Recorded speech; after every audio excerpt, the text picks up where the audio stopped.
guys, the Curious Owl here, and today I have my October 2023 wrap up.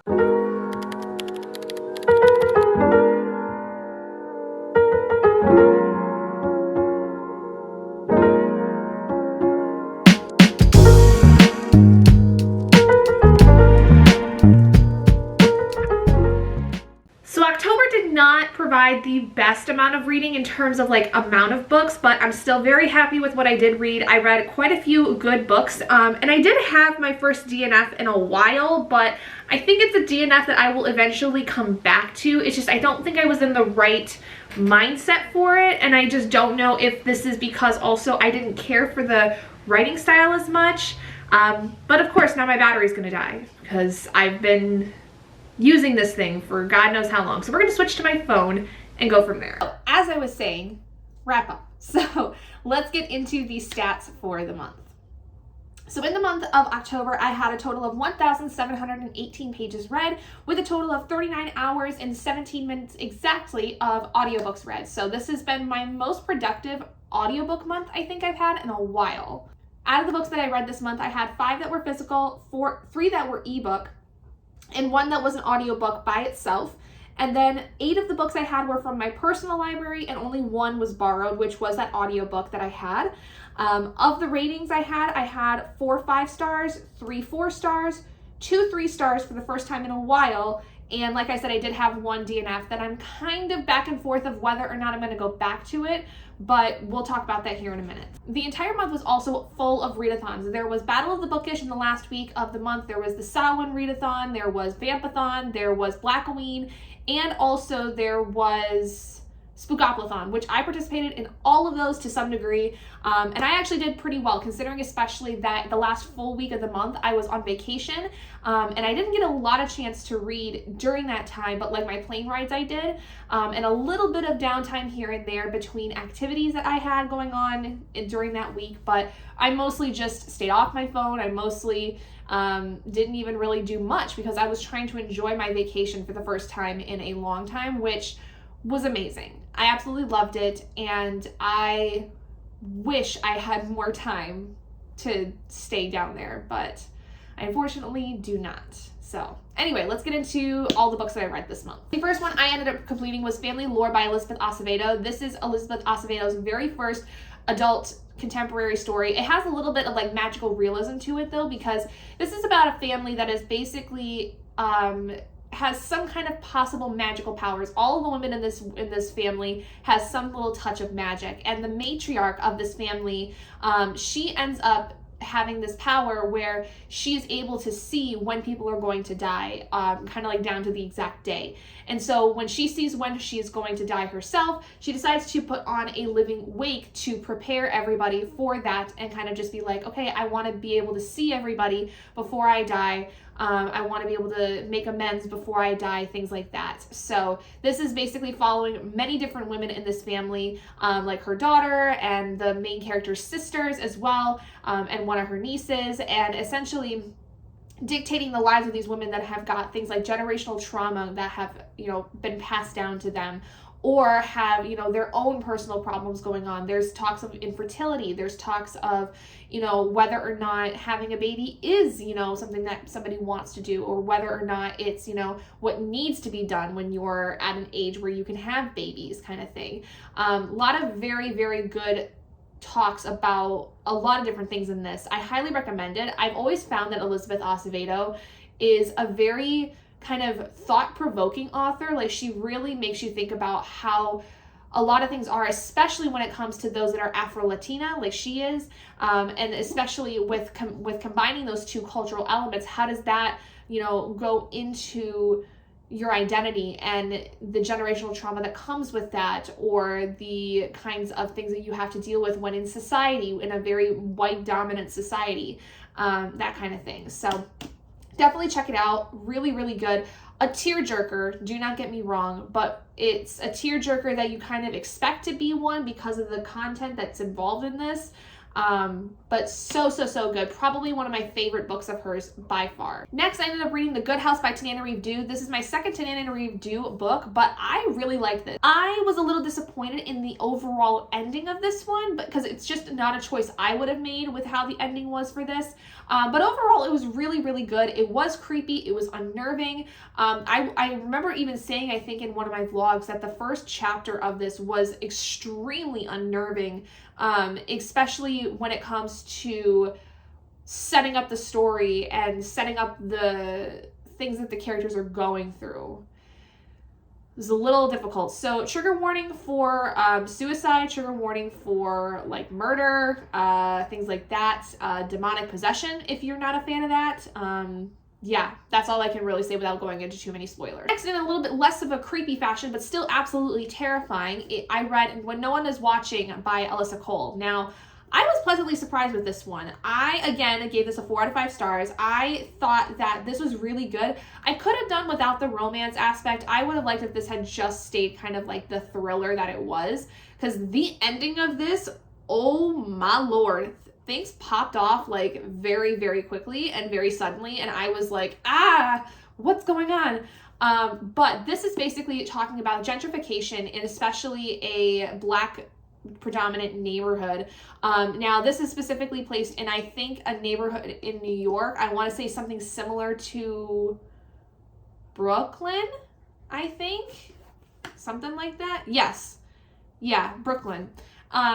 And basically this is happening where the main character, her mom has been sick for a while, and she's lived in this neighborhood pretty much her entire life, and then a ton of white people start coming into it, and things start happening. People start going missing, people start getting kind of like skeeved out, people start getting like attacked more that are not white, and so things just start becoming very sketchy. And the main character is actually trying to create a tour that is going to exemplify the Black people that had lived in this neighborhood, because most of the time when you go through on tours, they talk about, oh, all the great white people that were there, the great, you know, people that were here that were also white, and not really a lot of people talk about the great people here that were there that were also of a minority of some kind. So this really hits this idea of like celebrating Blackness and celebrating, you know, being a Black person. Next, I read a book called Cold Hard Kisses by Marissa Farrar. This is a mafia romance. This is my very first mafia romance, and it wasn't bad. I gave it a 3 out of 5 stars though. It wasn't bad. I just felt like a lot of things had happened a little too quickly for my liking, which is kind of the thing I get a lot of times with these kind of more novella style stories, is I feel like everything just happens too quickly, and I would prefer something to be kind of brought out a little bit more. Very interesting. You know, basically this is dealing with an age gap romance where at the very beginning of the story, one of our main characters, our heroine, she basically is getting married to this guy that is supposed to basically be from a rival mafia family to bring the two families together. And unfortunately what happens is that her fiance is killed, is murdered on their wedding day, like when they are in the ceremony.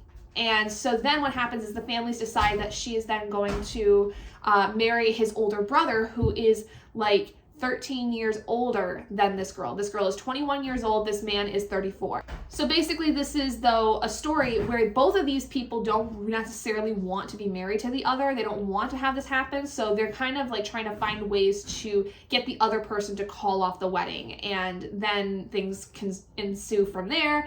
So you could probably guess what happens. So I just kind of felt like it was a little too quick for my liking, and I would have liked for it to be a little bit longer. Some pieces I didn't feel like I quite understood in terms of like some of the reasonings with the hero's plot that he has, where he's got this kind of mystery going on that he's trying to solve. I feel like that could have been fleshed out a little bit more. I would have liked to have seen the actual relationship fleshed out a little bit more, but beggars can't be choosers sometimes. The next book that I tried to read but ended up actually DNFing might be a surprise to some of you if you especially thought that I would like this. And that is Caraval by Stephanie Garber. I don't really know what it was about this. I feel like for me a part of it was the writing, which is beautiful, do not get me wrong, but for some reason I couldn't just like really get into the story. And even when we got to like the actual competition that there is in this book, which is part of the plot of the story, I wasn't really enticed with it. And I just wonder if maybe I was not in the right headspace to read it, because I know a lot of people have said that I would probably like this a lot with the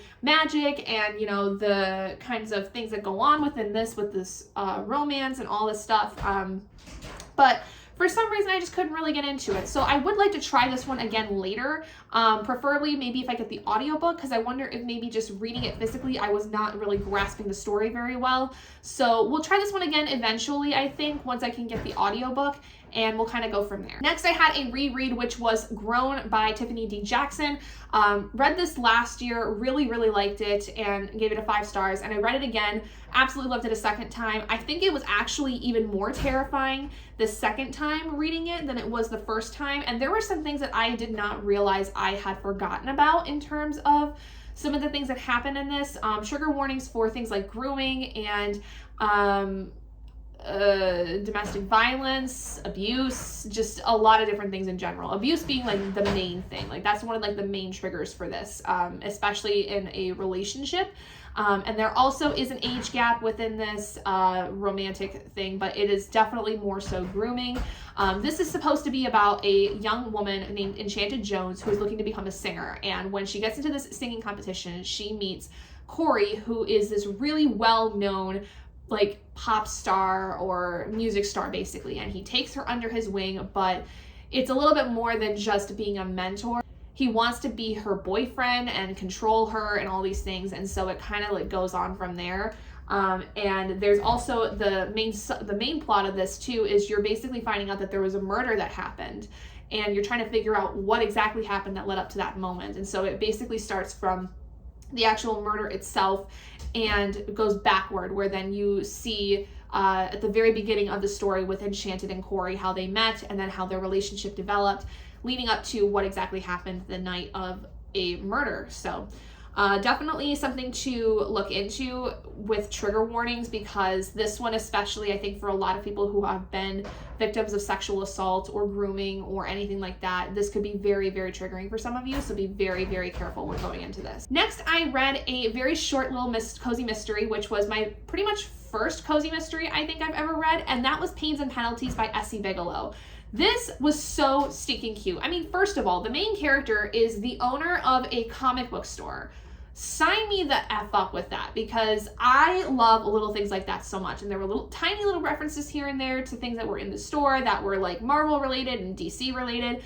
But basically what happens is their main character has moved back to her hometown because after her father dies, he leaves her his store that she decides to take up and run. And she had basically gone away to school. There is this big fair that goes on. It's like the beginning of summer basically. And her family basically all goes, her nephew, her grandmother, her sister, all these things. And what happens is that after this bake-off thing that they do at this fair, the grandmother ends up being murdered. And so it's a whole thing where they're trying to figure out what exactly happened, because it's entirely possible that the grandmother's friends might be involved somehow.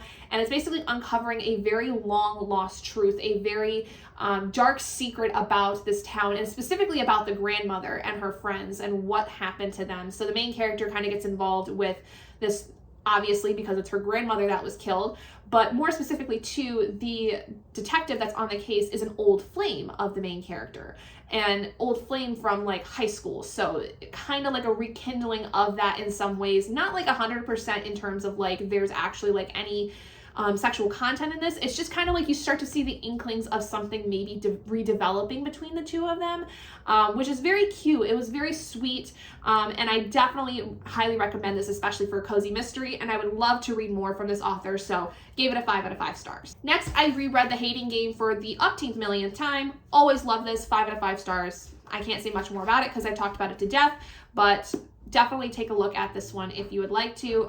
It basically office hate to love romance with quite a bit of nice smut scenes. I read a book that I was kind of disappointed by, and I'm kind of debating on whether or not to give this one up, and that is The Kill Jar by J. Reuben Appelman. This is a nonfiction book that basically talks about the most notorious serial killer in Detroit, who basically killed 4 young children in the 1970s, and the culprit was never really found. There were a lot of speculation across many different kinds of people that could have done it, but no one was ever really able to pinpoint for sure who the murderer was.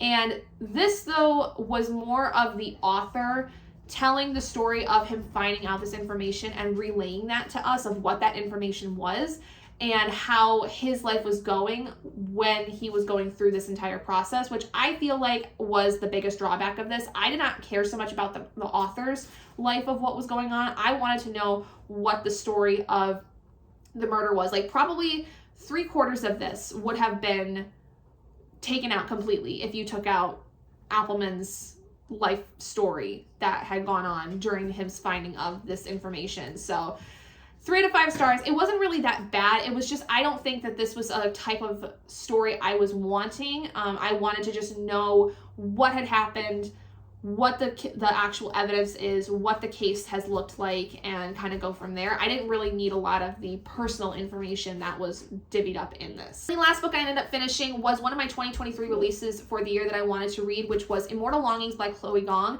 This is my first official read of Chloe Gong. I gave this a 4 out of 5 stars. I really liked it. This is, I think, her first adult sci-fi, more so adult sci-fi fantasy kind of thing. And adult epic fantasy debut. Okay, so it is a fantasy.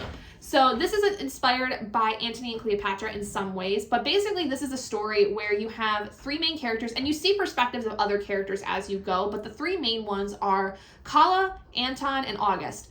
Kala is basically a former princess of this kingdom called Sonar, and essentially they had killed their family. She killed her entire family for a very specific reason and went into hiding for 5 years afterward. And now there's this big competition that goes on every so often in this world. And it is basically where it's kind of like the Hunger Games, where you kill everybody else to get to the top, or like Squid Game. You know, it's kind of like a mix of Hunger Games and Squid Game a little bit. But basically, you get to the end, and when you're crowned the victor, you win a prize. Now, for her, what she wants to do is be able to win the competition to then kill off the king, who is her uncle, again, for a very specific reason.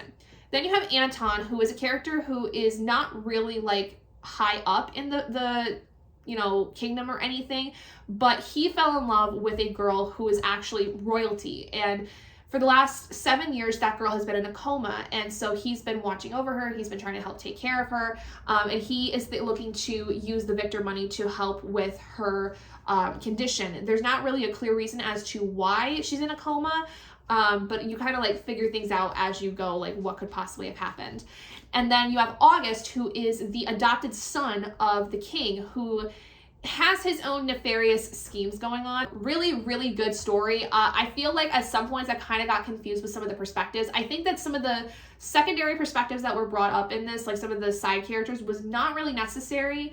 Unless for some reason there was like a character that jumped from one person to another. Because one of the things in this world is you can jump into other people's bodies to use them as kind of like a secondary host for yourself. Like if your actual birth body is damaged in some way, you can jump into another one to use that body. But I think the person that normally inhabits that body is still aware of what's going on, so it's kind of weird. But basically with this one, it is very sci-fi feeling, but it is fantasy. So with that, those are all of the books I ended up reading in the month of October. Not a bad stack, definitely one of my better months. I'm kind of sad though that I had 2 3-stars and a DNF this month, but I still had some really good ones this month too, so I can't be too mad at it. And considering that I had a very crazy month going on in October with a lot of stuff that happened, a lot of good things, a lot of bad things, it kind of just made it easier to know that I at least had some reads this month that were really, really good. So hopefully November ends out a little bit better. But thank you guys so much for joining me in this video. If you guys did enjoy it, please do give it a big thumbs up. And if you haven't already and you'd like to be and would like to see more content like this, go ahead and hit that button down below and subscribe to become an owlet in our flock. And I will see all of you guys in my next video. Bye guys.